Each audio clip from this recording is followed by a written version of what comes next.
Kamen Rider and Super Sentai produce new shows on a pretty regular basis. In fact, when Kira Major was put on a hiatus during the 2020 COVID-19 pandemic, that marked the first time since Battle Fever J in 1979 that Super Sentai went an extended time without any new episodes. So, this must mean that things have to run like clockwork. New year in, old series out, year after year after year. But what happens when things change in that schedule? In January 2009, Masahiro Inoue revealed in a magazine interview that the upcoming Kamen Rider decade would only be 30 episodes. He claimed that this was so there could be more material packed into each episode. We'd later find out this was really just to offset the timeline for Kamen Rider and Super Sentai toy releases. Kamen Rider Decade and Double each had different producers, one representing the end of an era and one representing the start of a new era. Heisei Phase 1 and Heisei Phase 2, or, like the cool kids call it, Neo Heisei. While we now know of Decade and Double as the 10th and 11th Heisei Rider series, according to Double's producer and writer, Double was initially planned as a follow-up to Kiva. Double's production began just after Kiva had begun airing, and it was originally projected to air in January of the following year, where Decade would eventually end up airing. Because Bandai wanted to offset the release of Rider and Sentai toy lines, they decided to push for a shorter series. But Double was well into production by this point, so what did they do? Well, they created a new series, Decade, which also gave them an excuse to celebrate the Heisei era as a whole. And because of this, Double kind of ran into a bit of a problem. You see, Decade ended up being called the Party Series, while Double was called the Hangover Series. Basically, it was the series that you'd have to watch to get over the sadness of the party being over.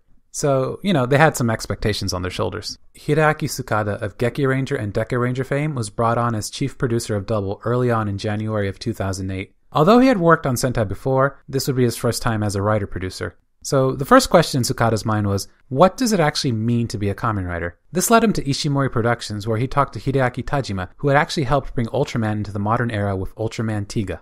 Tajima said that Kamen Riders are heroes born from evil or tragedy. They don't enjoy fighting. They're called the crying heroes. There are usually a few keywords that guide the design process when you're designing a new hero. When they were designing Double, those keywords were simple and Kamen Rider. This had to be a simple character who you knew was a Kamen Rider. You could look at their silhouette and you could just tell what sort of hero he was. In the early stages of the design process, there were some people pushing for Double to be a bug-themed Kamen Rider. However, ultimately they felt that it was way too soon after Kabuto, the most recent bug-themed rider, to do another one. So remember, even though Double ended up airing in late 2009, and Kabuto aired in 2006, production on Double began in January 2008, meaning that less than a year had passed since Kabuto had gone off the air. So, rather than doing bugs or anything clearly identifiable, the team looked at Faiz for inspiration, as the only other main rider without an obvious design influence. They sent these ideas off to the toy side of production, who came back with various suggestions. Hideyuki Takahashi, who was responsible for the Engine Souls and Engine Sentai Go-Onger, headed up the project. He wanted to do something similar to the Engine Souls, smaller objects that could be inserted into a belt. Decade had one item, so he felt things would be more interesting if you were able to use two items instead of just one. While all of these ideas about what it meant to be a Kamen Rider were core to what Double would be, this is still a Heisei Rider, and Heisei Riders need to form change. The staff knew they wanted to have colors be a primary element in design, but they also wanted to work in the use of two items into it. Wanting to do things differently, they decided that having the two halves of a body change colors independently of each other would be a unique take on the tried and true form change concept. By the time the Kamen Rider Kiva movie had been released in late summer of 2008, the motif for Double was finalized. Double would have 9 forms, more than any rider up to that point. Although Decade transformed into the past riders, Double was the first time a rider had so many original forms. The team figured 4 forms wouldn't really push kids into collecting the toys, but having too many would just, end up being confusing. These guys say hi. So at this point, we know that Double's going to have 9 forms with 3 halves. At first, they thought maybe a mix of animals on one side and vehicles on the other could work, but those keywords, simple and Kamen Rider, kept coming back. It's a lot harder to make a simple figure that says Kamen Rider if you have to add lions and planes into the mix. One of the other points against animals was the idea that the two sides of the body needed to correlate to each other somehow. Animals don't really mix with elements, and if you've got something like a lion that breathes fire, do you really need one that can shoot electricity or freeze things? Instead, the design team gave meaning to each color. Double's main Cyclone Joker form was green and black because that's what the original Kamen Rider's primary colors were. In the beginning, they didn't really want to use green because up to that point, no lead rider in the Heisei era had gone with green, so people were afraid it wouldn't work. But that's when producer Tsukada said, the fact that it hasn't been done before is all the more reason to do it now.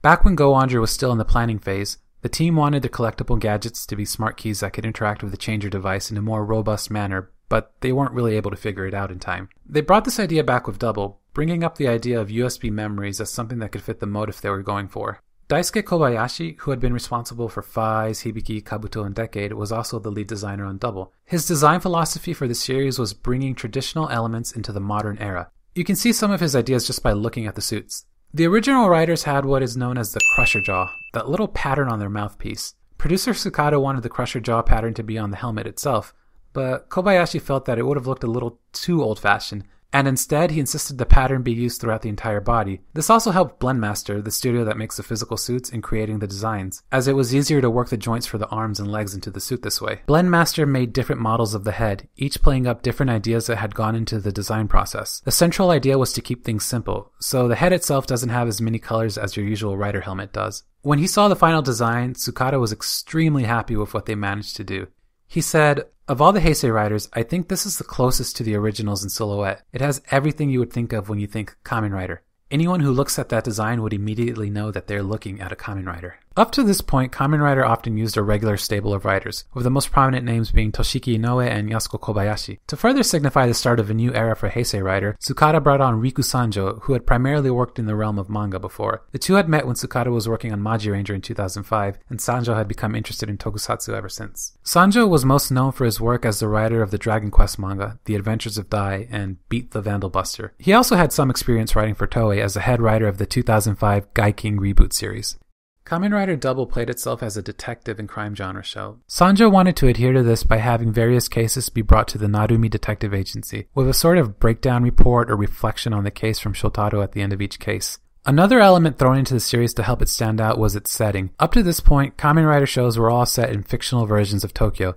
Double was the first one to be set in an entirely fictional city, Futo, the Windy City. This helped differentiate it from past series by allowing the staff to create a specific mood and feel for the characters and just daily life that you could find there. Ultimately, Double ends up being a pretty massive success amongst Rider fans, becoming the most commercially successful show at the time of its release. I watched the first episode of the series not too long ago, and I remember just how unique it felt. Even compared to the shows that came after, Double stands out as something really different. It's one of those shows that takes the themes it's been given and just runs with them, allowing them to influence everything about the show. All the work and dedication that went into making Kamen Rider Double so unique is on display right from the first scene in the first episode. We're treated to a wholly cinematic experience that throws us into the middle of this chaotic gunfight and explosion. The viewer has absolutely no idea what's going on, but as the smoke clears and we see the shadowy form of our new hero, we became aware of one thing. We knew we were looking at a Kamen Rider.